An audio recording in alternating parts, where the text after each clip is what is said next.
if you look at, say, the cost of a Falcon 9 rocket, which is quite a big rocket, it's about 1 million pounds of thrust, and it is the lowest cost rocket in the world, and even so, it's about $50 to $60 million. But the cost of the fuel and oxygen and so forth is only about $200,000. So obviously, if we can reuse the rocket, say 1,000 times, then that would make the capital cost of the rocket per launch only about $50,000.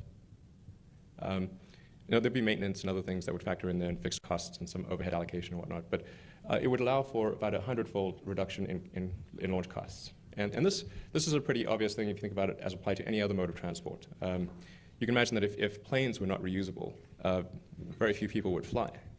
747 is about $300 million. You'd need 2 of them for a round trip. And yet I don't think anyone here has paid $500 million to fly.